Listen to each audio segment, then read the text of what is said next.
This is the captain. Brace for impact.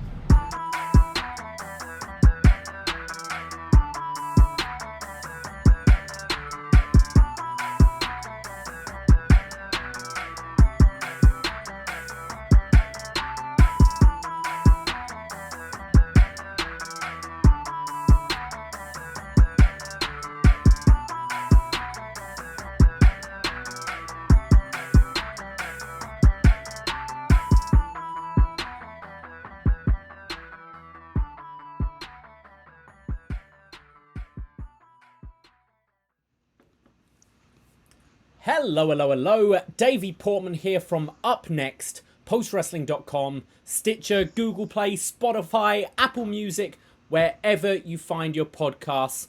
And as always, we are live, twitch.tv/UpNextPodcast. But I am not alone. This is Deep Impact, and I do need a co-host. So once again joining me, Mr. Andrew Thompson. We are back. Davey Portman, we are on a streak, sir. We are back. We are on a streak. Yeah, absolutely. How are you doing, my friend? I'm doing well, man. No complaints. Always good to be back doing some podcast, talking to Graps. A good decent work rate episode of Impact. Somewhat. It was a solid main event, but I know we'll get into that. Yeah, I think so. A bit. We're a little less on the news this week with Impact. Obviously, we had all those big signings over the last couple of weeks, and things have kind of died down a bit. We're kind of used to this forbidden door that seems to be swinging open in every direction now. But yeah, I think work rate episode of Impact is how I'd sum it up. Absolutely. How have you been? You've been keeping yourself busy. As always, I'm checking out your extensive reports on Post Wrestling. But what else has been going on in the world of Andrew Thompson? Yeah, man. So got some good stuff coming up this week. I've appeared on a few podcasts over the weekend. So I think those should be releasing this week, I hope. But yeah, I did a couple podcasts over the weekend, and released an interview with Ring of Honor's Amy Rose. Dove into a lot of stuff about her re-sign with ROH and, the ups and downs of the women's division, the postpone women's tourney they was supposed to have. We got into a whole bunch of stuff. So it was a cool interview, man. And I'm actually glad I got to interview a female talent for fucking once. I was thrilled about this because my channel was turning into straight dudes for like 5 months. So I'm glad I got to have some damn variety on my YouTube channel. You want more diversity on your YouTube channel, yes, exactly. But I'm glad I got to do that. But yeah, man. And then of course we got this beautiful podcast that we have, Deep Impact, and then me and Martin are back on Thursday for Bushby and Thompson's wrestling adventure. Yeah, this week is, I believe it's a Eddie Guerrero centric episode, correct? Yeah, we're joined by the hashtag the man, Neil Flanagan. You're joined by Neil Flanagan. Oh, yeah. Excellent stuff. And that's dropping on the British Wrestling Experience feed, right? Yes, it is. Awesome. And where can we find your interviews, Andrew? On the Andrew Thompson Interviews YouTube channel, Davey. Perfect. Well, as always, it's a big week for us at Up Next as well. Tomorrow we'll have another episode of Shot in the Dark. John Cena running down all the wrestling you missed over the last week. We're talking about the AEW Women's Tournament. We're talking about Bloodsport. We're talking about 205 Live. We're talking about an episode of Dark that I think is still happening right now. A 2 hour plus episode of Dark. I don't know how Cena does it, but He fills you all in with all the matches you've seen in the last week in just under 15 minutes. Shot in the Dark, dropping on this very feed tomorrow, as well as our flagship show. I'll be joined once again by Braden Harrington to talk all about tomorrow's NXT. What's Adam Cole going to say? Why, Adam? Why? We're going to find out tomorrow. And you can join us on Twitch for that 10:15, twitch.tv/upnext. And then on Thursday, we're going to be talking all about AEW in a new episode of BD Elite. That goes live 1 p.m. Eastern Time on our Twitch channel. And if you want to call in, all you have to do is be a patron. And you can call in to chat all about wrestling with us on a Thursday afternoon. It's a lot of fun. More info on patreon.com/upnext. And then our weekend is full once again. We've got a special episode of Up Yours where we're joined by Chris Elliott to talk all about Louis Theroux's Weird Weekends. It's a documentary all about wrestling, all about the WCW power plant in particular in 1999. Very fun stuff. And then we'll be joined by Mike Murray this Sunday to talk all about best match ever, the Never Openweight Championship. Yes, we're going to be talking about some of the best matches in the history of that title, including the likes of Ishii, Shibata, Kyle O'Reilly, Ibushi, Naito. There's some cracking matches on there. All that to look forward to. Just check at Up Next Podcast on Twitter and on Facebook just to find everything out that's coming. But that's all the plugs. We've got it out the way, Andrew. Are you ready to talk some Impact Wrestling? Who did any of those Never Openweight guys beat? Sorry, what's that? No, I was making a joke. I was saying, who did any of those guys you named beat? Oh yeah, who are those guys? Hey, Davey, I know we're usually about to jump into the review, but I was gonna ask you something like off topic. Have you seen the Netflix series about the Cecil Hotel? Not yet. Dude. Oh yeah, Braden was talking about it. I know the story, kind of. Right. I actually... Scrump's Instagram story. I know Scrump was obsessed with it from Pro Wrestling Tees, and I kind of did some digging earlier in the year. I've heard kind of mixed things about the documentary, just more about kind of the way it's made, but you've been binging that right now, have you? Bro, I started the first 2 episodes. That story is crazy. I'm not gonna spoil it for people. I'm pretty sure people have probably like heard of the story or like what happened, but like it's that is like crazy, and I'm like, I can't wait to finish. I'll probably finish it up by the end of the week, but it's definitely something, man. So I think people should definitely check that out when they get some free time. I feel we're getting to that time of year when all the crazy documentaries are going to start dropping again. I feel it was around this time last year where we got Don't Fuck With Cats, and then just a month or so later we had Tiger King that kind of took everyone. There was that Aaron Hernandez documentary that came out all around the same time. I'm fully ready to dive into just some batshit crazy documentaries. Bro, I lied to you now. I feel like I've seen like 2 different like serial killer documentaries that's like coming out like in the past, like in the next couple of weeks. I know I'm not the only person. I know people have talked about this at length that's like somewhat interested in those type of documentaries. I don't know why, but because people are crazy, and I don't know why. It's interesting. Yeah, murder, just people are obsessed with. I listened to for quite a long time a podcast called My Favorite Murder. I don't know if you've heard of it. It comes under the comedy category in the podcast, but it's these 2 ladies just both research a different murder and present it to the other that week, and they kind of do it in a really casual way. Like you imagine them just like lying on their couch talking about this murder they read up about the other day. But they're fascinating things, and I know a lot of people obsessed with murder docs. It's like I don't know what, like I think it's just more so of wanting to know what could drive a human being to do such things or multiple times. Like it's crazy, bro. Like I don't know why I find that stuff interesting, but I know there's a whole bunch of people that do too. So it's like, so you don't feel weird about it. So like, yeah, it's cool.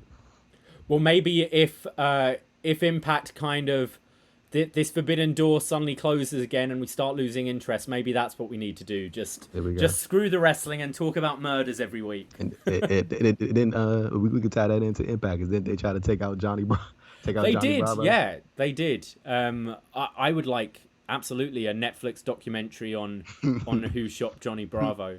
Absolutely. Well, let's go into this week's episode of Impact. And we're starting the show with some family drama. It's a tables match. Dina versus Jake something. Now, this feud's been going on for a while. Obviously, Cody Dina and cousin Jake, part of the Dina family. They were best friends. They were cousins, almost like brothers. And Dina got corrupted by Eric Young. He joined Violent by Design. And they've been determined to take out Jake something. And it's all come to a head tonight on Impact, as the two are going to clash in a tables match.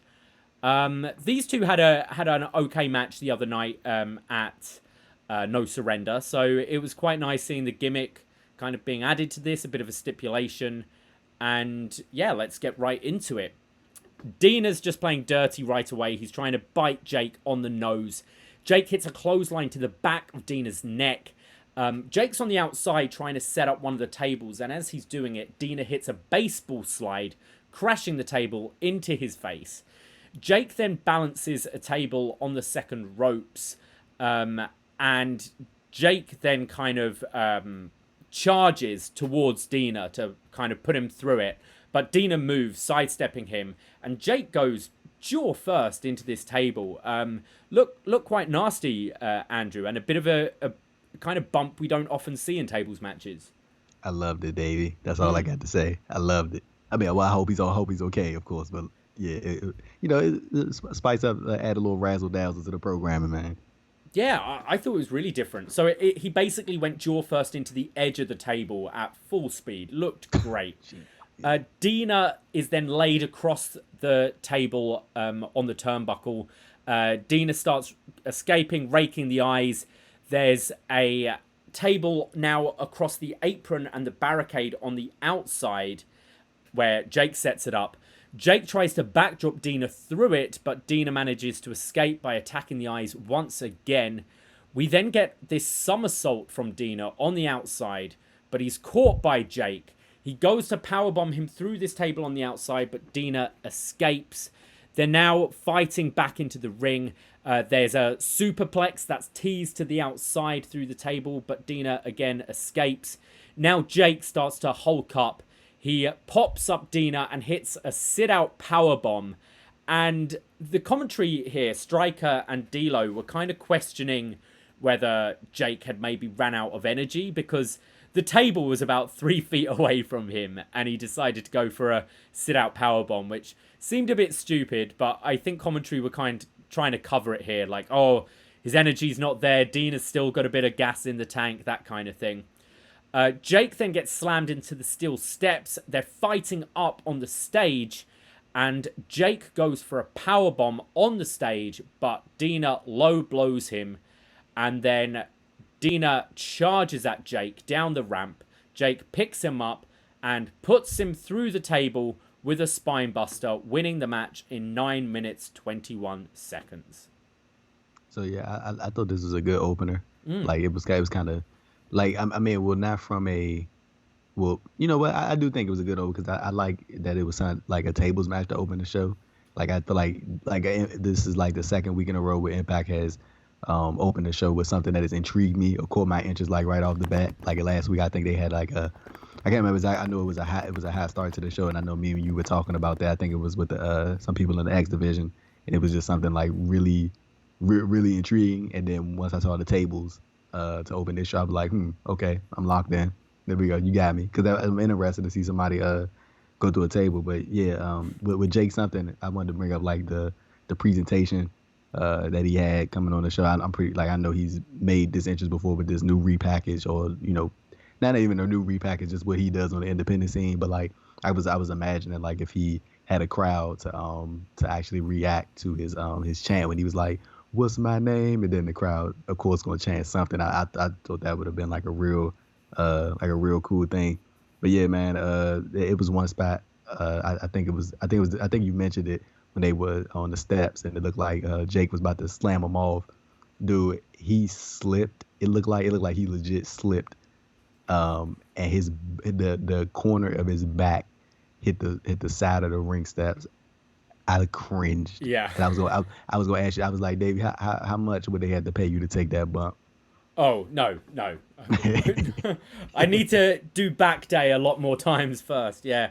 Yeah, it looked very painful. I really enjoyed this match as well. You kind of mentioned last week we started off, I think it was that TJP Josh Alexander match. Yep.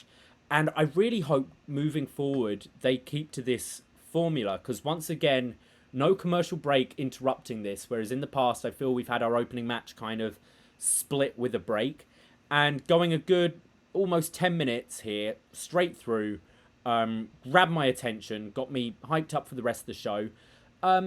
Look, I'm not saying that this is the greatest tables match of all time, but Right. I think for a TV match, I thought it told the story. I thought they both did ways of kind of escaping the table bump, like being able to tease that, almost your near falls with the table throughout the match. That kept me interested. We mentioned that running jaw first into the table, I thought was cool. And I felt kind of put a nail in the coffin of this Violent by Design feud with Jake, and Jake's going to move on. And I mean, he's going to move on within this very show, but I'm hoping they've got big things planned for him, because Jake seemed very featured this week. Yeah, definitely. I was gonna ask you, David. Do you think? I mean, of course, I know the piped in crowd noise has been in for a while, but like I don't know, like I like noticed it tonight, and it wasn't bad. Like I just like this is like really enhancing the product and it's helping. I was just wondering like what you thought. Was that just like me like just paying attention to it too much? No, I think Impact are actually doing it really well. There's times, like I think the end of the show tonight, there were chants of "This is Impact" or "Impact Wrestling" or stuff like that, where you go, come on. But what I like is it's not overbearing. It's not like the just barrage of noise you get from like the Thunderdome of the cheering. It sounds like those Shane O'Mac chants, baby. Yeah. It's the Triple H ones that got me. I can't ever recall hearing a Triple H chant. But yeah, I think it's the right sound for the size of the studio, that it doesn't feel jarring at all. That you don't really notice there aren't people there. It's not overbearing, but it definitely fills in those awkward silences that Impact had for quite a while. After the match, Moose comes out and spears Jake through the table in the ring, and he gets out a chair, sets it up, and he says, "I said that I gave Swan an ultimatum. I'm going to face him for the championship tonight, and I'm not going to leave the ring until I get what I want. I want my title match." We come back after commercials. We see Jake being helped out. We're told that he sustained some injuries. Moose is still waiting in the ring for his match when Scott D'Amore comes out and tells Moose, "You can't do this. You can't be holding the show hostage." Moose says, "Hey, look, there's another hour and a half of time to showcase some great matches. All I want is my match. I just want my title match." And then this is when Jake tries to come back to fight Moose. And Moose gives him a warning. He says, if you come in to this ring, what I did to you just then through the table won't be anything compared to the pain I'm going to deliver. Scott said that Moose always finds a way to piss away his talents. He did it in the past. He's doing it again now. And he said, look, you walk around carrying that TNA World Heavyweight Championship, and it makes me mad because TNA was something I was proud about. I helped build it. So as of now, I'm going to make that TNA Championship official, and you will defend it tonight against Jake something. So obviously this TNA Championship has not been recognized since Moose has been carrying it around the last year. Scott D'Amore now sanctioning it, making it an official title, and it will be a title match in the main event tonight on Impact. What were your thoughts of this sanctioning, and what do you think about the TNA Championship going forward? I went through like several different thoughts, and like this whole 4-minute time span that this segment took place with Moose. Like, firstly, I was like, once he sat down in the ring and started talking about the Impact World Title, I was thinking about, I was like, I wonder, I was like, when Moose wins the Impact World Title, like this is before the announcement of the TNA World Title being officially recognized. I was thinking, I was like, so when Moose wins the world title, I wonder what they're gonna do with the TNA title. Like, are they gonna like give it to Jake something or something like that? And then lo and behold, they announced that the TNA world title was being recognized. And then I was like, well, Moose isn't winning the Impact World title, because I don't know why. I just kind of got this feeling that was kind of like a way to like until this whole, I would say, until they get the Rich Swann Kenny Omega match out the way, I feel like this is sort of a placeholder for Moose, so like to officially acknowledge him as a world champion in Impact right now, because I think they kind of are in a weird situation to where they probably want to do the Omega Swann match, but they want to do it with Swann as the world champion, seeing as how Kenny has probably already pinned him. And then you could probably do something like what we thought all along, but everybody was predicting in the beginning is Omega probably becoming a double champ. And then, Moose can keep playing up the whole, I guess, ideal of, you know what I'm saying? Like, I'm like digging myself into a whole fantasy book. No, Like, I think I've been saying this for a while, where you've got these two titles in there. It can be a way of getting one of these titles on Kenny, helping that belt collector story, but not losing your world championship in your company. So whether you have Kenny take the Impact World Championship and the TNA Championship on Moose starts getting defended more, or the other way round, you can have Kenny win the TNA title. I think it's kind of a way of maybe protecting Impact a little bit, that you're not just giving away your biggest prize to another company. You've kind of got your backup world title, and that's what I see them doing here. I think they're just setting up for the eventual Kenny win of whichever belt it will be. No, I think that's a good call right there. I definitely think that's probably the way they're gonna end up going. But yeah, I think that like that TNA world title is like them officially crowning Moose the Impact World Champion without actually putting the Impact World Champion on him. Yeah, I think that's the way to go. We go to our next match of the evening. It's a 6-man tag match with championship implications. Trey Miguel, Willie Mack, and Josh Alexander taking on the team of Ace Austin, accompanied by Madman Fulton, Chris Bay, and Black Taurus, accompanied by Rosemary and Crazy Steve from Decay.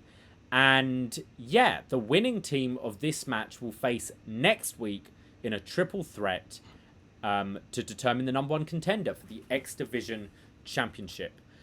The match starts with Trey and Chris Bay doing some really nice chain wrestling, not quite going to their high flying yet, but just some really nice grappling in the ring. Trey gets the upper hand and starts showing off by doing jumping jacks. We then get this series of great rolling pin combos from Trey Miguel. Looked really good. Black Taurus and Willie Mack then go at it for a bit. This was quite a fun exchange. The two bigger guys of the match just throwing each other around and showing that even though they're big, these guys can move. There were some beautiful arm drags and throws here from the two. Josh Alexander and Black Taurus then have an exchange with some quite stiff slaps and chops back and forth. Taurus then hits the Whisper in the Wind. Alexander catches Bay from a Rana and hits a big powerbomb across the knee. This move always looks painful. Whenever Josh Alexander does this, it just looks like the other guy's back is broken. Trey picks up a near fall on Austin. Trey hits a cheeky Nando's to Ace Austin before tagging in Willie Mack. Bay saves Austin from an apparent doomsday device. And then everyone's just kind of flying around, getting their stuff in, moving to the outside of the ring. We get a pop-up forearm from Mack to Austin for a 2. Austin then hits the fold to Mack, which looked awesome. Mack selling this, just spiking right on his head, but Trey makes the save. We then get this crazy backbreaker from Taurus where he's just bending, I think it was Trey Miguel, across his back before slamming him across his knee for the backbreaker. We get Alexander with the ankle lock to Austin, a slingshot DDT from Bay to Alexander, an exploder from Mac to Bay. Mac misses the frog splash, and then we get the Art of Finesse cutter, the springboard cutter from Chris Bay to Willie Mack, and 1, 2, 3. Bay picks up the win for his team in 13 minutes, 15 seconds. Davey, I need Chris Bay, Ace Austin, and Black Taurus. I need 20 minutes. I need 20 minutes next week, Davey. That's what we need. Anything less is disrespectful. Yeah, I can see that maybe being the match that kicks off the show next week. I thought this 6-man was great. All the talent involved here are really entertaining to watch. I liked that every time someone else got tagged in, they kind of switched up the styles a bit. You had like the chain wrestling at the beginning, then a bit more kind of the sort of bigger man stuff, then Alexander just bringing in a bit of strong style as well. I thought it was a really fun 6-man here. And yeah, Austin, Bay, and Taurus, I think could have a great match next week. Yeah, I definitely agree. The 6-man was real solid. Impact off to a good start tonight. Absolutely. They had a real good start to the show, but I gotta tell you, it was the aftermatch stuff, and I'm pretty sure you know what I'm talking about. That I'm very, very interested in, and I'm gonna let you take it from there. Right. Well, I just wanted to ask you about just bringing up the Sammy Guevara thing again, because from what we believe, the Black Taurus has replaced Sammy. So obviously this is all rumors, speculation, so we don't know for sure. But I think it's a real shame. We could have had Sammy in this 6-man tonight. We could have had Sammy versus Ace Austin versus Chris Bay next week. I don't know what the kind of creative differences are, but if that was the plan, I think that sounds great and is exactly where I'd place Sammy if I was kind of running Impact. Yeah, that see, if that was the direction that they were going in, like everything that they are doing with Black Taurus is meant for Sammy Guevara, I think that would have been interesting. Like I don't know how Sammy would have fit in with Decay. I don't know how that would have worked to start it all, but I think this specific position, like I think that would have been okay. I didn't think of that. I didn't see him as being part of Decay. But... Yeah, remember when the Black Taurus, he debuted alongside what came back alongside Rosemary and Crazy Steve. So I couldn't really see Sammy Guevara fitting in like that. Like that would have been kind of weird to see Sammy in there, because it's just a contrast of like how the hell did these three like get together? Like that'd have been kind of off a little bit, especially considering Sammy was just like the way the TV was, he was just coming off of breaking up with the Inner Circle, or it was like that following day, so it'd have been weird. But like seeing Sammy in this spot with Chris Bay, Ace Austin, that would have been money. And I mean, and that's no slight on Black Taurus at all. Like I think not at all. I like him. He's been fantastic, but I'm talking about from a personality standpoint, I feel like the mix between Bay, Ace, and Sammy would have been like just like the cherry on top to what they could have did in the ring. Yeah, I completely agree. I didn't even put together that Sammy might have been pitched to be with Decay, in which case I can understand why he shot it down. But from a match point of view, I think it would have been excellent. Something else I just want to note, Matt Stryker brought up on commentary the relationship that Impact have with AAA, and that's why we have Black Taurus here, and points out that Leo Rush is one of the champions and Kenny Omega is one of the champions. So bit of a name check for Leo Rush, who just seems to be in every promotion right now. Well, Leo Rush is the man. I'm happy for that, brother, for real. Like some retirement he's having, eh? Some hell of a retirement. Like I know you very into like because I say very into NXT. Like you do the reviews. Like we all know you do the reviews. You and Braden, go check that out, ladies and gentlemen. Quick plug. But yeah, not like those days when I'm pretty sure you guys covered it. You know, those days in NXT, like I guess when Leo Rush first made his comeback, and the conversations came up about his initial run on the main roster in WWE and how things really didn't work out, and you know what I'm saying, like the stories that were around as far as, you know, what he had to go through with working with other people, and the whole Mark Henry situation and all that crazy stuff that went on, and knowing that he got to a point where he felt like he didn't love professional wrestling anymore and needed to kind of step away from it. And to see where he is now, it's always good. I just want to kind of bring this up, like it always seems like there are like an additional extra layer of stresses that black men and women in professional wrestling kind of have to take on, and we've seen that with the ACH situation. We've seen that in countless other examples that, you know, we can dive into and do a whole 3-hour, 2-hour podcast on. But seeing how Lio Rush kind of got singled out and how people made this assumption that he was the bad guy in the situation, and just seeing him go through that, and even ACH, like that kind of the same similar vein as far as like their experiences over the past several years, and kind of seeing them sort of, I guess, lose that spark for professional wrestling and then have it come back, and then to see where they are now, especially Leo, like dude's literally all over the place. Like this is not a place he's not. Like, so it's just real cool to see that upward trajectory from him, like knowing where he was several years ago. So yeah, that's just been like a real cool thing that you just that you brought. That kind of all that just came to mind when you mentioned that he was all over the place.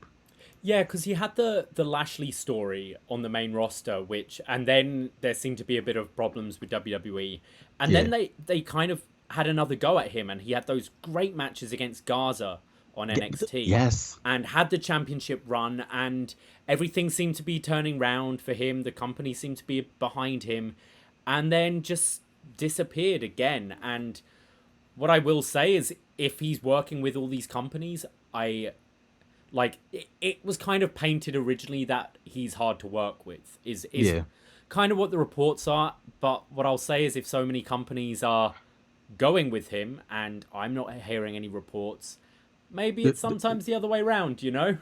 you want to know what I think it is, David? To be honest with you, I think Leo knows how good he is, and I don't think WWE views him in the same way that Leo views himself. Dude, that's a confident black man right there, bro, and he knows how good he is. He knows how talented he is.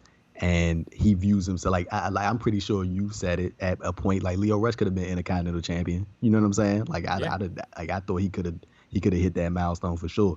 Like, and maybe Leo views him. He openly voiced his opinion about him feeling like he could compete with the Finn Balor's, and he could compete with, you know, anybody that was on the Raw or SmackDown at the time, and hang with them and be a legit character on TV, opposed to just doing the managerial stuff. And maybe sometimes within that WWE system, you voicing your opinion doesn't necessarily get you where you want to be. And I'm pretty sure we've all heard examples of that countless times, just with any superstar in general, any wrestler in general. Like, so maybe that didn't do Leo any favors, but like you just said, we haven't heard anything since he came back to the independent scene. He's been working in all these different places in New Japan, and Rocky Romero has openly stated that they love Leo over there. They can't wait to bring him over to Japan. This man is holding the AAA Cruiserweight title. We haven't heard anything about that. He's been on the Indies, countless shows on the independents right now. Haven't heard a word about him, nothing negative. So like, sometimes the way the story is painted is not always the, you know, in favor of the individual or the individuals that are putting out or say a story, or I initially looked at in a positive way as far as like say a story goes. Absolutely. So Trey comes talking of people who have had their names smeared by WWE. Trey comes backstage, and Sami Callihan is right behind him, and he asks if he's going to run away again. He goes, I think you're going to quit. I think you're going to flake out. He goes, no, I know you didn't get pinned, but your team got beat. And then Sami brings up again that Trey might have a lack of passion. So Trey attacks Sami Callihan, beating him up, and all security come to try and pull them apart. So now the feud is officially on its way. They've started hitting each other. yeah, I think this is the right time to pull the trigger on this. He had one more shot at kind of X Division aspirations. He failed. Let's get cracking with this Sami Callihan feud now. Chef's kiss, Davey. Chef's kiss. This is great. I love this trade Sami Callihan stuff. I think we talked about this over the past 2 weeks now. We've been talking about like this possibly happening. I've been very big on this because I think this is what Trey Miguel needs. He's like, bro, he's like a little bit like too white meat baby face, just a little bit too much, like over the top with the white meat baby face. But like I feel like this is what he needs. Like he needs edge. He needs somebody to kind of like take him there and like make him angry and like kind of rough him up. And Sami Callihan is that dude. And I hope they have some type of like stipulation match to where you see Trey take it to the next level physically. Like we all know he can do all the athletic stuff. He can do the high flying. He can mix it up in the ring with the best of them. But like I want to see how quick he gets up from getting hit in the back with a chair or something like along those lines. See him fight through some adversity. So I think this Sami Callihan story is gonna be good for Trey, and then ultimately it's gonna lead to him winning the X Division Championship or being a contender for the world title. Yeah, I think they've done a great job with him coming back. He deliberately hasn't been winning matches to kind of fuel this storyline, but every match he's been in, he's been quite featured during it and showing off how good he is. So he hasn't really lost anything from the fans' point of view, I don't think, in these losses. But just Sami bringing it all to light, I think it's making this story pretty good. And I'm completely with you. I think this is kind of bigger than a X Division title match, like an actual proper series feud. I think it's a good thing, and I hope this propels him more to the world title scene rather than the X Division. Yeah, I was gonna add. I was like, I'm a big fan just in like professional wrestling in general when there are feuds outside of the title picture that are like kind of directly related to a title or titles, but they're still like separate, and there's like you know it's just something else going on outside of the title picture. Like that's always like one of my big thumbs up moments in professional wrestling when I see people doing that and companies or promotions doing that, when you just have multiple storylines going on outside of what you can do for your championship. I was like, that makes everything better, because then you get to see the progression of certain characters, and you'd be like, oh, I think they could fit in this title picture, or they can plug them in and out of that title picture. Like you always get good things when you have multiple feuds going on. But yeah, I was gonna mention to you real quick. When you mentioned Trey's forthcoming, I'm sure his forthcoming success. Gotta mention Nash Carter and Wesley, man, coming from Impact. These dudes are literally getting fast tracked, rightfully so. And I think that this is that is the right way to introduce a new talent. Like you can literally make anybody a star in professional wrestling. You just got to present them as such. They have literally been presented as such. And look at these dudes. Like they are literally 2 weeks away maybe from winning the NXT tag titles. I think you might as well go ahead and go all the way with them. You got them this far, so you might as well. I was just wondering, like, what you like your quick thoughts. They've been fantastic. Obviously, I've been a fan of the Rascals since watching them in Impact, and they're not just the match at the Takeover, but every match in this tournament has really put them over. The match at Takeover was incredible. It was such a good match, and I know like a lot of our listeners don't watch the TV, they just watch the takeovers. They completely grabbed their attention for people that had never seen them before. And then I think they were actually perfect on NXT last week, just doing the over-the-top reactions to the women's tag segment, the eating the popcorn. I think very quickly they've become kind of fan favorites in NXT. Part of me, I'm with you, strike while the iron's hot. But also, they're a babyface tag team. Once they've won them, it's kind of like, what next? Right. So I can see you doing a bit of a chase with them, with the titles, and maybe not being successful right away. Because I think personality-wise, they have enough of it that they could carry a long chase before eventually being crowned. Now that you say that does kind of make sense, like them being babyface, because it's like Okay, so let's say they beat Danny and Oni, then like what's out there? But you gonna go to the rematch again? Mm. Like, so yeah, no, you make a good point with that. Yeah, or you could always have the titles go to grizzled young vets before Yeah, then or and whatever. they have them chase. Yeah, But there I you, mean, it would there you be go. nice. We've got Crowd for Mania in April. Um, who knows? Maybe after that, whether a takeover will have fans at some point or whatever. So maybe a big MSK win is something you could leave for then. But obviously, everything's uncertain right now. Hmm. What was also uncertain was this promo. I didn't have a clue what was going on. It was Decay backstage. Rosemary, Crazy Steve, and Black Taurus. They're in a dark room with some sinister lighting.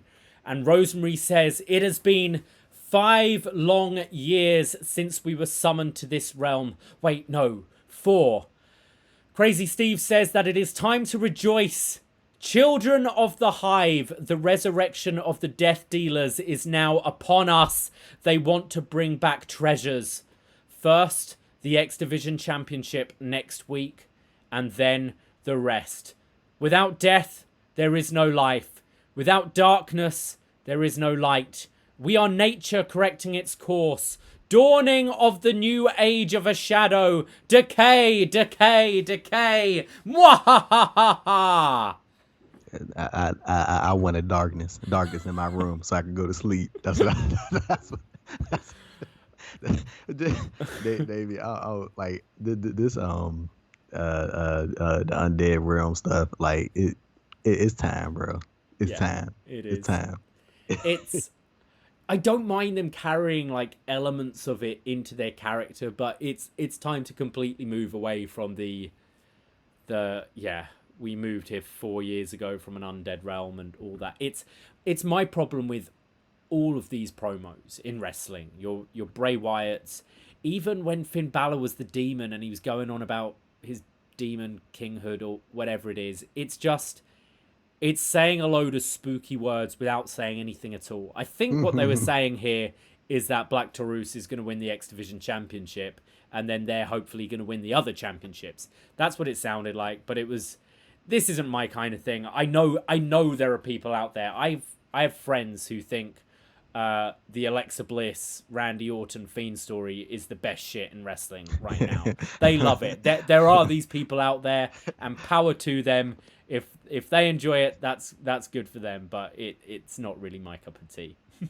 This isn't my thing either. I was kind of just like waiting for it to be over. To be honest with you. Yeah.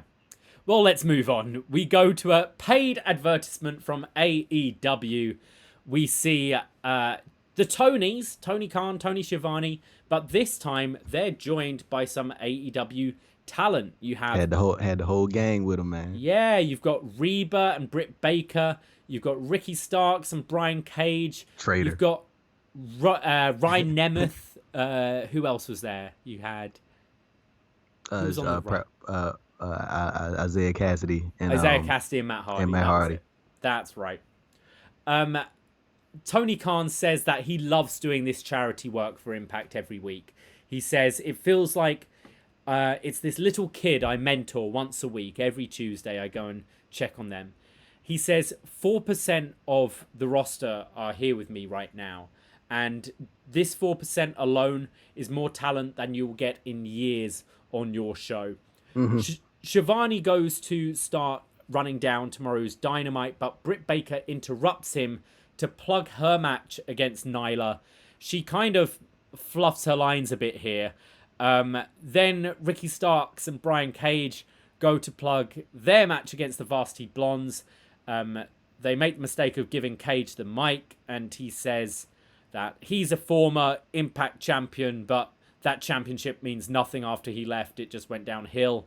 But he seemed to kind of flub his lines a little bit as well. Then you have Ryan Nemeth, who's talking about being an actor in Hollywood and that he's got his match against Moxley coming up. Isaiah Cassidy promotes his match with Hangman Page and says, "I'm going to drop your ass like I did last week." And Matt Hardy says that at Revolution, he will destroy Hangman physically and financially. And that's when we just get the rundown of tomorrow's matches. We have Jon Moxley versus Ryan Nemeth, Britt Baker versus Nyla Rose in the Eliminator Tournament, Jake Hager versus Brandon Cutler, Hangman Page versus Isaiah Cassidy, Ricky Starks and Brian Cage taking on the Varsity Blondes, and in the main event, Ray Phoenix versus Lance Archer in the ladder match qualifier. Yeah, this one seemed to ruffle some feathers. What were your thoughts on this week's paid advertisement? Man, Brian Cage's return to Impact Wrestling. He's sneak this in the company he was world champion in recently. So like fairly recently, I should say. Yeah. Like but Brian Cage, I would say him out of everybody in this ad, I like just for and of course I have no clue if there will be any issue between either side. But if there was to ever be any issue, like I would see it coming from Brian Cage, because the dude was never loyal. Like you remember when he tried to be in the Casino Battle Royal at Double or Nothing when he was Impact World Champion, and then Impact told him that he couldn't be on the show with the. I think it was while he was world champion or with it was some along those lines, but he tried to he was like literally about to be in the Casino Battle Royal, then Impact pulled him from. Yeah, because he signed quite a while before making his debut, didn't he, in AEW? Yeah, he denied it publicly, but that always happens. Yeah. Yeah, so I'm just going to go right to the tweet. There might be more, but from what I saw, Tommy Dreamer was not particularly happy about this. And I don't know, this didn't seem like a work tweet to me. It felt like Tommy was maybe a little upset. He says, promo lesson 101. Build the person you are talking about up. If you win or lose, you have beaten or lost to someone special. When more than half your staff worked Impact Wrestling, don't shit on the place that helped them because you're basically shitting on yourself. Hashtag fact. Hashtag Brian Cage. Sneak right that was Tommy Dreamer's direct tweet at Cage. But nah, man, it seemed like Tommy was kind of blurring the lines a little bit. Like I can't really call it if it was like him adding on, to the story, but you have heard often in wrestling where when you in a feud with somebody, the smart thing to do is to build them up and not tear them down, because once the match happens and you beat them, nobody's going to care because all you did was belittle them the whole time and then made them seem like it was nothing. But if you build them up and you beat them, then it makes your win seem better and keeps them strong coming out of it. So Tommy's an old school dude, and you can kind of I wouldn't put it past him to see for him to get somewhat upset at that. Now I don't even want to use the word upset. Like it's sort of, I guess, frustrated, I guess is the proper word to at that pay ad to, because like me, David, you said it countless times. Like we can go back to like when we first started covering the shows when they when the paid ads first started happening. Like Impact has not fired back yet. Like at any point, still waiting. They have literally not done anything. Like you would think at this point, literally like 2 months into it now, you would think at some point like there would be some type of comment from Scott D'Amore on behalf of Impact, like just taking a couple shots at Tony Khan and AEW, but that hasn't happened yet. Impact has literally been like the butt of the joke for the paid ads. Like last week we talked about how like over the weeks prior it was kind of like light Tony Khan, like he was kind of taking it easy, but like over these past 2 weeks he been letting them have it. Savage. Yeah, I kind of agree with Tommy here. Again, like no shots have been made. The only Impact talent we've really had on AEW is the Good Brothers, and although they're technically Impact contract, no one sees them as Impact people. They're the outsiders, right? They're National Hall. No one buys them as Team Impact. They're there for themselves, and they're Kenny's boys. So yeah, this just feels, when there's no one fighting back, it just feels like bullying. It just feels like Brian Cage just being like, yeah, all the champions were shit after me. Mm-hmm. And kind of Tony saying that this 4% of talent is more than all of yours. I feel when they've been mocking kind of Impact's finances and Impact's management and something like that, it feels fun and a bit of banter. But when you're just saying your wrestlers are shit and there's no comeback, it does feel just a bit like mean-spirited. I know we're talking about wrestling here, which is the idea is for people to piss each other off and there to be a feud, but it just feels like Tony does legit pay to have Impact as his punching bag once a week. Like I feel like it would be, but like, see, the thing is, there's no Impact representation at this. Like, see, if there was some type of Impact representation right now at the Revolution pay-per-view coming up in a couple of weeks, I'd be like, okay, maybe something is brewing, or maybe it is. We just don't know. But like, it just seems like Impact is about to be like the constant, like you said, punching bag for a while, and then on the cherry on top is going to be, can you imagine these paid ads and what Tony Khan going to say if Kenny Omega wins the Impact World Title? It's over. Yeah. I'm still being optimistic. I think we will have a comeback at some point. But maybe they're waiting for the right moment to pull the trigger, right? You think they're gonna give them they're gonna give us the old school WWE Survivor Series brawl, when there's gonna be, you're gonna see a bunch of Impact talents coming in the daily place or something like that? You know what would be a crazy visual? Is if there is some kind of invasion angle after the barbed wire exploding death match. So you can literally have just talent all laid out, covered in barbed wire explosions, whatever mayhem that match is going to cause. I think visually it could be kind of cool if you have it then. But I do feel Impact need to fire back soon, and I feel like a broken record. I've said this every single week. We go backstage with Havoc and Nevaeh. Havoc is trying to console Nevaeh. She's saying, look, I know we've lost a lot recently, but it doesn't mean we have to break up. Nevaeh says she just needs some time on her own and walks off. But Tenille, Dashwood, and Caleb with a K have heard the whole thing. And Tenille says, all I can say is carpe diem, seize the moment. This team's meant to be. Look, we've already sorted out our entrance music. We've got matching gear. We've got a team name even. And she says, yeah, you know how you spell havoc differently. You spell havoc with a K. Like Caleb with a K. Wow. Boo. Havoc doesn't look interested at all, and she walks off. So they're still teasing that Havoc and Tenille might happen. Obviously, it looks like we're leading to a Tenille Havoc match at some point, or maybe Havoc does go with Tenille. Yeah, I mean, like they're coming off a tag title loss at the No Surrender show, right? Yes. Yeah, so I think that's one of the things in wrestling that can be sometimes difficult, is when somebody's coming off a title loss or a big match loss. Like, it's kind of difficult to figure out what to do with them after, because you don't want to maybe just put them right back in the same thing and kind of repeat and, rinse and repeat type thing. So maybe they're just trying to spice it up a little bit between Havoc and Nevaeh by inserting Tenille into the fray. But I think at the end of the day, it's probably going to still be Havoc and Nevaeh. Yeah, maybe we get Tenille taking like one-on-one with Nevaeh, one-on-one with Havoc, and then maybe eventually a Nevaeh Havoc match. How about this, Davey? This is a real bright idea. How about Tenille gets built up for a couple of weeks and we get Tenille versus Deanna? Well, yeah. I mean, that would be nice, right?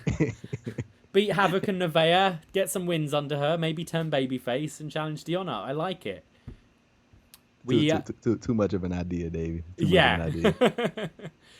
Our next match is Triple XL taking on the Impact Tag Team Champions, the Good Brothers, Carl Anderson and Doc Gallows. Hey, Davey, I was gonna ask you, do you like the part in in the Good Brothers entrance when Anderson does the machine gun thing and then the sound effects come out of the speakers? I don't know if that was just me, but like I was like, oh, that's kind of cool. Like I know he's done it before, but like it just kind of stuck out to me this week. I like it because you're gonna, like, if that came at the same point in the song every time, you're gonna imitate it, right? Right. Like, I think it's kind of cool. There isn't a whole lot to this match, to be honest. The Good Brothers double team Larry D for a bit. Gallows goes against AC Romero and Larry. He's taking on both of them. It feels like I'm watching this in slow motion, to be honest. At one point, a rear chin lock is applied to Larry D, and D'Lo Brown is really trying to sell me on this move that it's a good move, but sorry, D'Lo, it's a rear chin lock. It's not the most exciting thing in the world. AC Romero gets knocked out of the ring, and we get the Magic Killer to Larry D. 1, 2, 3. Yeah, just about 5 minutes here, this match. Yeah, I didn't really like this one, to be honest. I don't think it was like any substance to it. I think they just needed I just say the Good Brothers needed a win, bro. It felt like they just been walking around as Impact Tag Team Champions, but on AEW wrestling more than they are Impact. Yeah. So I feel like this is like just something like just to get them a win, to get them on television in the ring. So like just to put something under their belt. But I really didn't pay attention. That's exactly what it was. It was to have the champs on TV, show that they're impressive by being able to take out these two big guys in pretty quick fashion. But yeah, I think we can move on. There wasn't a whole lot to this match really at all. But I know you're going to want to talk about this place. It's a place we all want to go to. It's Swingers Palace. We see James Storm and Chris Sabin. They're playing blackjack, drinking away. Swinger, obviously someone's upset about the last hand because Swinger calls it the Montreal Screwjob. Sabin is trying to talk Storm kind of how to play blackjack, and he's urging him to hold right now because he's at 17 and the house is on 16. So he's like, I should stick if I were you. That's when Rohit and Shearer come in, and Rohit jumps in the table and plays right away. He gets 20, so sticks, but the house gets 21, beating him. And then James Storm and Rohit start arguing, and Sabin tells them all to calm down because he loves this place. He says, I love it here, and I don't want to get kicked out like we've been kicked out of every other bar. And then the segment ends with Johnny Swinger booking the match of James Storm versus Rohit Raju, so everyone can place a bet on it. Yeah, man, so it looks like Rohit is fully out the X Division title picture for now, huh? I guess, yeah, and flirting with the tag division right now. So I was surprised. This kind of felt like how they used to set up a match in Wrestler's House. So I felt we were then going to go to this match, but obviously it's going to be at another time. But they said it was happening at the in front of on the pre-Impact show that they called, and it starts at 7. Oh, okay. Like behind I can't remember exactly. It was behind the Impact or something along those lines. But yeah, that match is happening next week on that. So we're not even gonna see it on the Access show. It's gonna be on the pre-show of sorts. Yeah, I got to draw a line. I'm not doing a pre-show for Impact TV, but I have been quite enjoying the setting of Swingers Palace the last few weeks. I think it works for me a bit better than Wrestle House did. I always kind of liked it back in the day where you had the APA always had their makeshift office where you could set up stories and things. It's always quite a fun setting. So I didn't mind this and didn't outstay its welcome either. Yeah, I feel like these swinger segments, like especially when we see them in back-to-back weeks, I feel like they just work better when they're kind of quick and they're not like extra long and drawn out. 100%. We go back to the Good Brothers. We see Finn Juice Robinson and David Finlay. They're backstage as the Good Brothers enter and say they're going to Scott Hall their way in as they're doing the Scott Hall NWO entrance pose. And the Good Brothers ask, did you see us beat up everybody? And Finjuice replies, well, it took you guys long enough, didn't it? You're slowing down a bit. And they go, yeah, you're great tag team champions. You're the Impact champions. You've held the IWGP heavyweight tag titles. You've held those New York tag titles. You are the best tag champions in the world at being hung over. And Finjuice walks off and Carl Anderson looks a bit offended. He's like, no, we weren't hungover. We weren't hungover. Just building up a bit more to this match, which we know we're going to get down the line, I'm sure. Yeah, when Carl said, he was like, I'm not hungover at all. And Gallows was like, well, I am. I was like, all right, that was funny. They got me right there. But yeah, man, Finn Juice versus Gallows and Anderson is definitely gonna happen. Do you think they announce it for Sacrifice on on March 13th, or do you think they try to hold off on that to kind of keep Finn Juice around for a little bit longer until the Rebellion show? I I think it feels like they're doing these matches on their Impact Plus. I imagine the next main pay-per-view is going to be heavy with the AEW crossover, and right. I don't think Good Brothers Finn Juice, as cool as it is, I don't think that's as big a tag match as you could do for that. What's the name of the pay-per-view in April? Rebellion. Rebellion, right? I get confused because we've got Revolution coming up as well. Yeah. So I think this is going to be the No Sacrifice pay-per-view. Was that the name? Sacrifice. Sacrifice. I can't keep up to date. You was thinking about No Surrender. I was, yeah. That's all it was, yeah. But no, I agree with you. I think it's gonna be no, I was about to say No Surrender, but the Sacrifice, yeah. I don't know if maybe I don't know if it was just me, bro, but like, are you like into this Finn Juice Good Brothers thing, or was it like just like kind of just like I'm not really like I'm amped to see Juice Robinson and David Finlay and all, but it's like this, like, I mean, if this is what it is, but it just feels like nothing more than just like a TV feud. Yeah, to be honest, I'm not into either teams. I'm not really into any of them as singles guys, particularly either.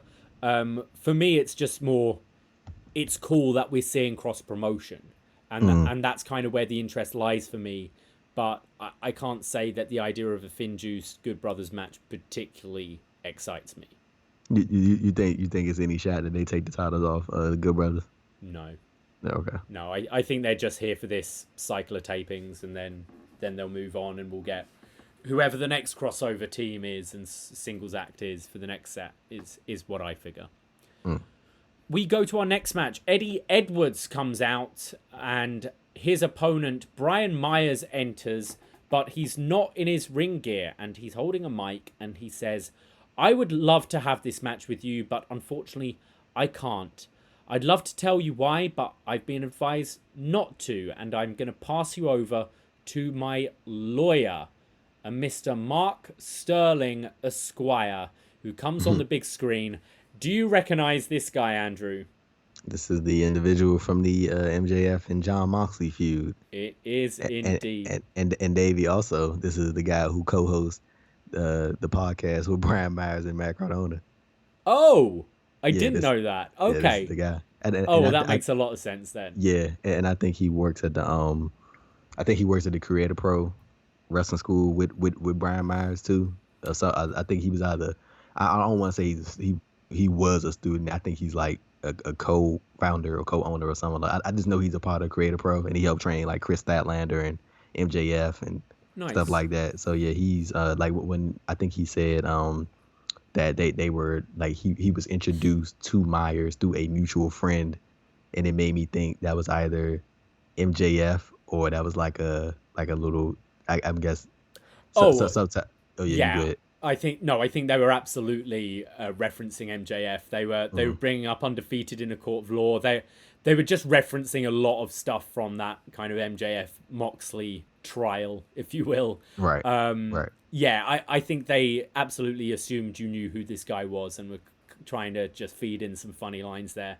Yeah, but I was about to say his connection is kind of like it's kind of crazy though, like that like intertwined he is, because like before the AEW stuff, I didn't know who he was, and then I recognized him from the Myers and Cardona podcast, and then ended up realizing he helped, I guess, assumingly he helped train like Statlander and help MJF and all that stuff. So it's kind of crazy how like intertwined he is and like all of this stuff, and most of us probably don't even know it. And everyone sees him as a young guy with grey hair, so like, you've got to be a lawyer. We're just going to make you a lawyer. You don't look like a wrestler.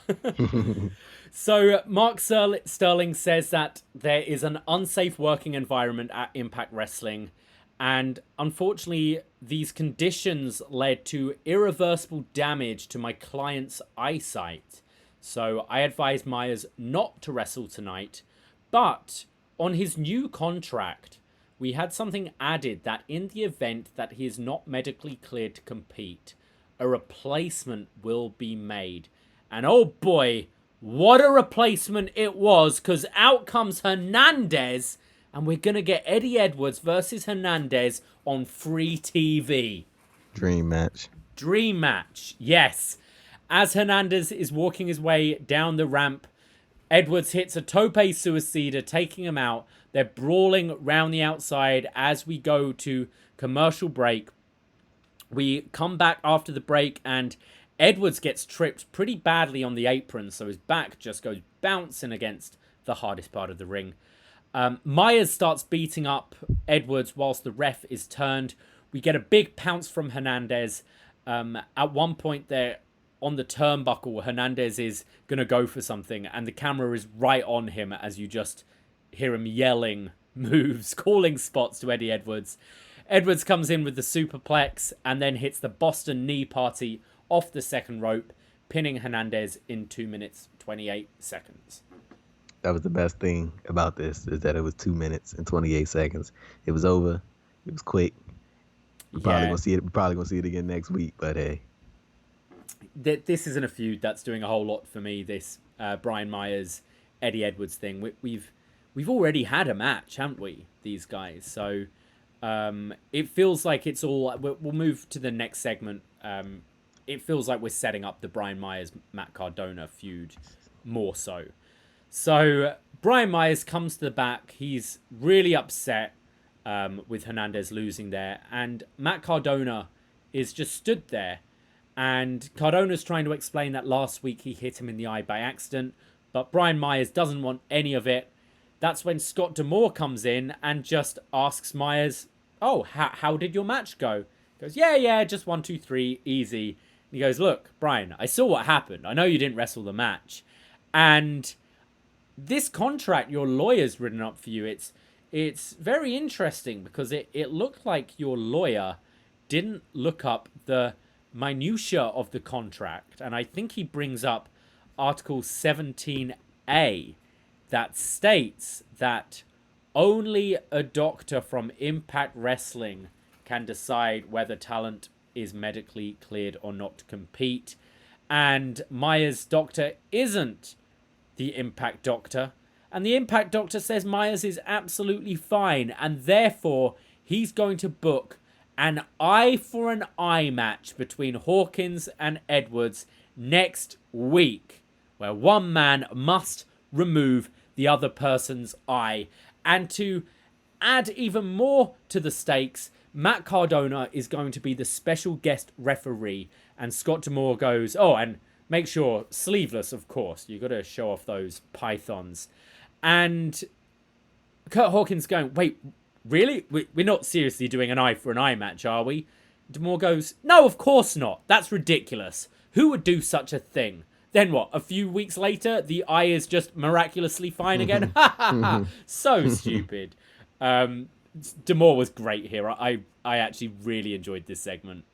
Hey, Davey, did the Rollins Mysterio Eye versus Eye match, did that win the post worst of the year? Hey, no, it did not. Way and I really liked the match. Okay.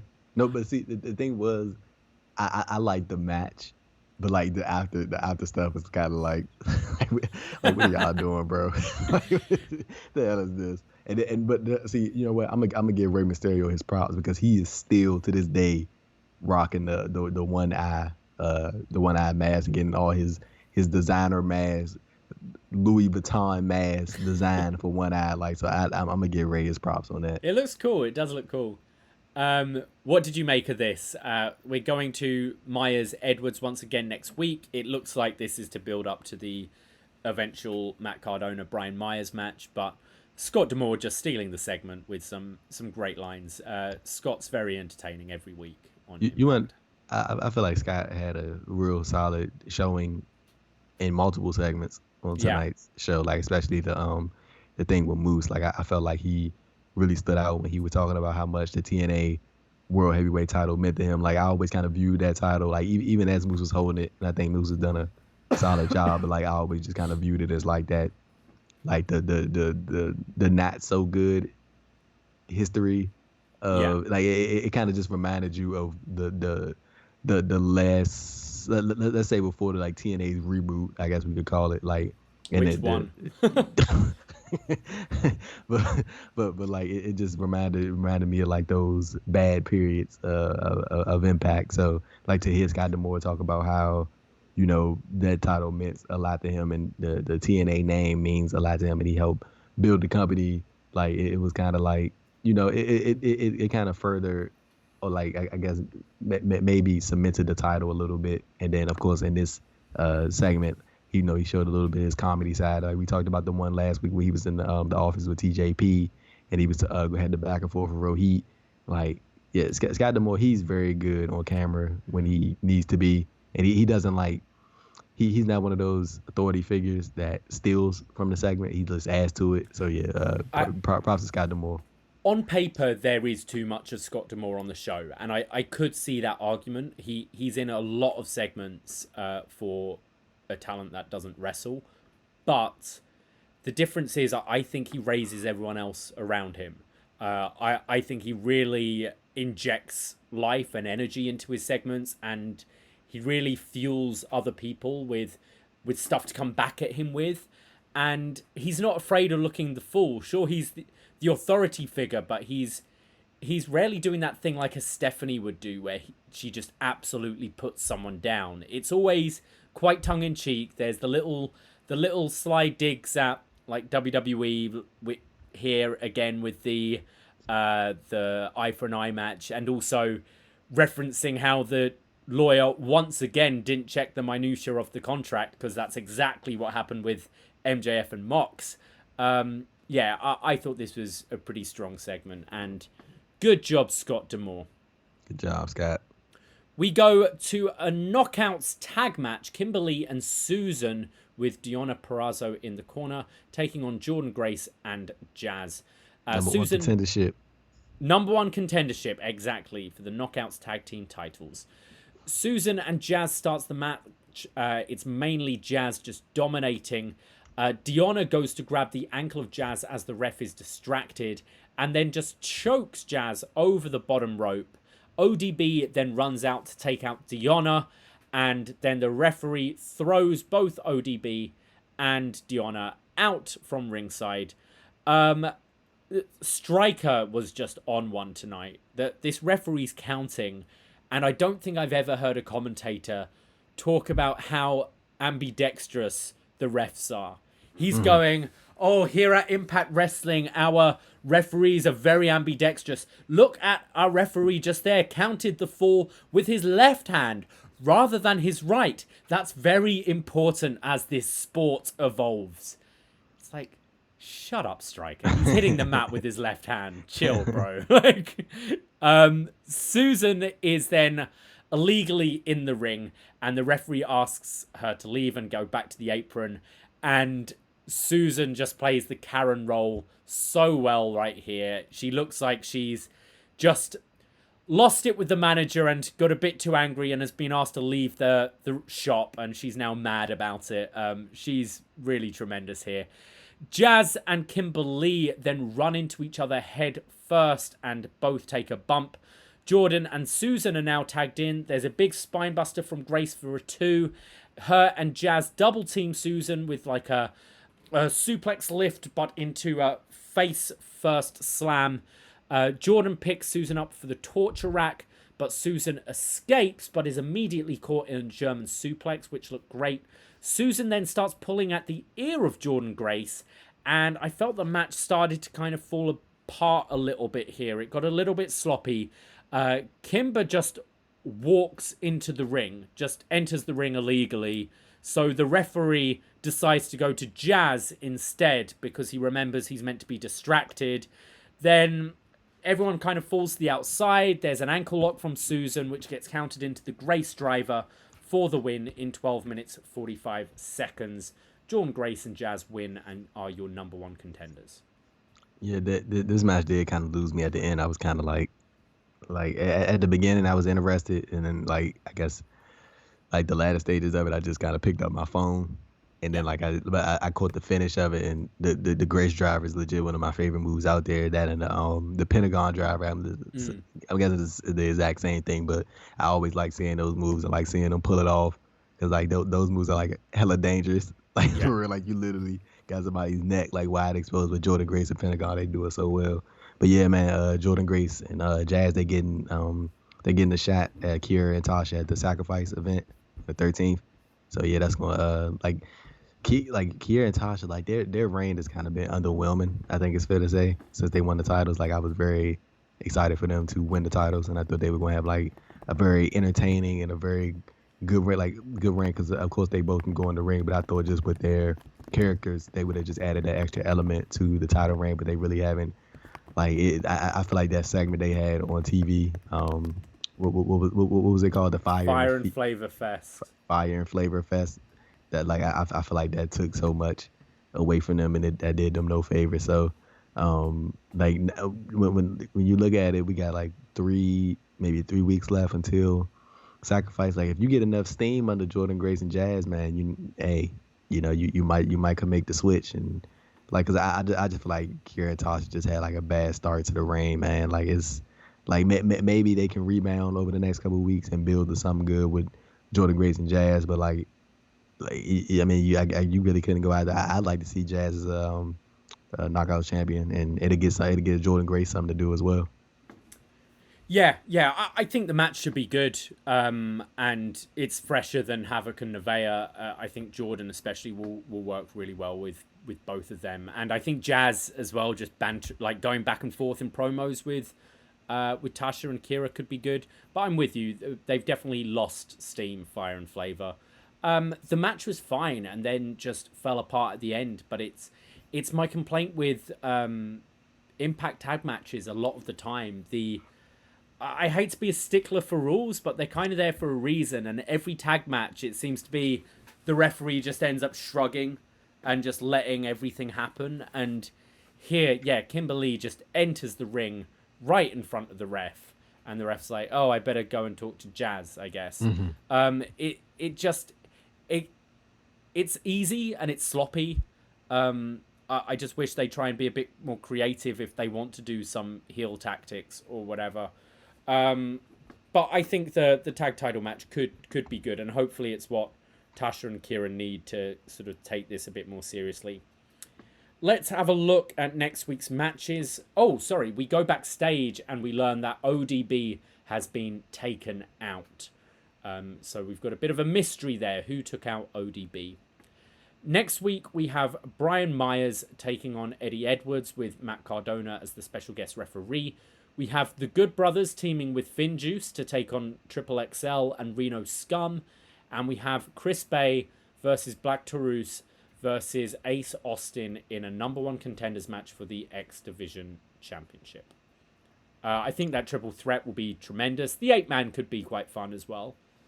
I am genuinely looking forward to the Ace, Chris Bay, and Black Taurus match. Like I'm like really looking forward to that. Like I know you said it earlier, that should open the show. That should legit open the show. And as far as close the show, or be the main. Or be the main. I literally have no problem with either of those. But as far as like the ODB getting attacked, like I think all eyes are kind of pointing towards Deanna, probably. Yeah, like maybe that's her. Makes sense. But like I am hoping that this is somebody, Davey, anybody from AEW. It could be the seamstress. It can be the makeup person. I just want somebody. I want something from the AEW. There was somebody from the AEW Women's Division to get involved and kickstart this thing with Impact, because I feel like, well, you know what? When now, I don't really think AEW is kind of occupied with the women's tournament they got going on right now. So they really don't need it, to be honest with you. But I think it could help. Like it could just add something to Impact. Like it's just having some fresh faces there from AEW's Women's Division. I completely agree. It would be nice if, whether it be an AEW talent or a new signee to Impact, it would be nice if it was something more than just Deanna. Right. Okay, and that brings us to our main event of the evening. Moose taking on Jake Something for the newly sanctioned TNA Championship. Moose makes his entrance first, and Jake attacks him on the stage during the entrance. They're all brawling around ringside. Finally, they get back to the ring, and the bell rings. Jake starts to come back with these big strikes, but there's a big headbutt from Moose. Jake hits a big lariat, followed by a Michinoku driver for a 2 count. Jake is then placed on the top rope, and Moose hits this big drop kick, followed by a superplex. Moose sets up for his spear, and as he charges at Jake, he gets popped up in a sit-out powerbomb for a 2 count. They then have a bit of a forearm exchange going back and forth, and then we get a huge Uranagi from Moose, but he maintains wrist control, picks Jake up, hits a second Uranagi, maintains wrist control, picks up again, and hits a ripcord discus lariat to Jake. But Jake still keeps getting to his feet. Moose then hits the spear, and in 6 minutes 49 seconds, Moose retains and is now officially the TNA World Heavyweight Champion. Bro, this was a great sprint. Like, legit. This was a really, really great sprint. Like, I enjoyed it. This is a Hoss match. This is what the people want. This is what the people call for. This is the people asked for, Davey. But nah, man, this was a really, really great sprint. Like, I really liked the start to the match when Jake something stood in Moose's spot during the entrance. I was like, because that was a cool last shot that they got. I really liked that. It was another one when he closed Moose was he came and like he was hit Jake something with a couple strikes and then hit the ropes, charged that in full speed, and this dude Jake something wrapped Moose around his damn arm with a clothesline. I was like, Jesus, it looked so cool because he like literally like wrapped Moose like all the way. Like it looked like Moose almost did like a full rotation and almost landed on his feet. Like it was cool as hell to see that. And then some of the strikes from like Jake's lariats looked awesome tonight. Yeah, like this was just like a really if you can like look at the overall card, and like of course knowing what happened on tonight's show, like I would recommend this would probably be the first thing that I would recommend people go watch as the main event because it was quick. It was like it was on the whole time. Like in terms of like it was like it really weren't any dead points in the match at all. Like it was just like a good 6-7 minute sprint, and I like really enjoyed it from start to finish. I'm with you. I thought this was great. As you said, just a sprint, 2 hosses going at it. I thought this episode did so much for Jake something. Sure, yeah. He didn't win, but he's up against one of your top guys. And he was already hurt. He shouldn't be He's already hurt. But and he's already hurt. He's already been taken out earlier in the night. He looked like a badass tonight. He won the tables match, which was really enjoyable. He looked great because he wasn't letting Moose bully him. He came back just fighting, like interrupting in the entrance. Jake had more confidence with him tonight, I thought, and he pulled off a pretty fun main event here. I think if they can try and keep some sort of momentum behind Jake, I do see big things for him. Yeah, like I think if the Impact World title scene wasn't like so we just don't know what's going to happen. Well, we just assume that it's going to end up in the hands of Kenny Omega.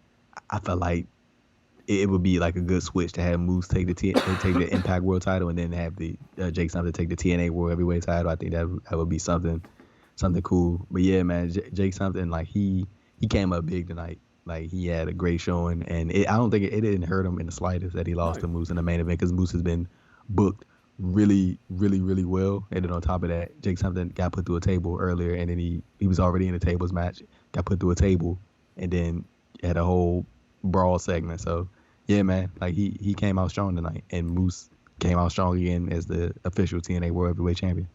Like Moose is essentially your 1B in the company, so it doesn't hurt Jake at all by losing. I'm completely with you. I thought overall a pretty enjoyable episode of Impact. It started off hot, and it ended pretty hot as well. I'm rushing to the end, but we do have a bit of a after-match segment here. So Moose grabs a steel chair after the match and goes to attack Jake some more, but Rich Swann runs out to attack him. That's when security and referees all come down to make the save, the big pull apart, and that's when Scott D'Amore makes the match official. He says it's going to be March 13th at Sacrifice. He says he's had enough of all this pissing around. Rich Swann saying it's on his time. Moose saying it's on his time. Well, Scott says it's on my time. It's going to be Sacrifice, March 13th. We will have Moose challenge for the Impact World Heavyweight Championship. I am right there, aren't I? He didn't say anything about the TNA title. He just said for the Impact title. Yeah, he just said for the Impact World Championship. So that's kind of making me think that Swann is going to retain. Like, I don't know. I just kind of got that gut feeling that Swann is going to retain. Like, I can't see them doing the switch now. But, I mean, but you just never know. Like, and that's kind of like a good thing to have as far as intrigue goes. Like, you just, like, you can't, like, 100% put your finger on it as far as, like, what they could do. Yeah, you could even do something screwy at the end. Like, you could have the match. You could have Rich Swann retain. You could have an absolute, like fight, a brawl. And then you could have Don Callis just come out and say, hey, Moose is now defending the TNA title against a Kenny. You could even do it then if you wanted. But I'm glad we've got the announcement. We've known this is the match we're going to get for quite some time now. So now we have a date for it. It's just in a couple of weeks at Sacrifice. And yeah, still a lot to kind of theorize about with Impact. I think there's this was a positive step this week. I quite enjoyed this show. It lost me a little bit in the middle around that Decay promo, followed by Eddie Edwards and Hernandez. But overall, I thought this was a solid episode. So a thumbs up from me.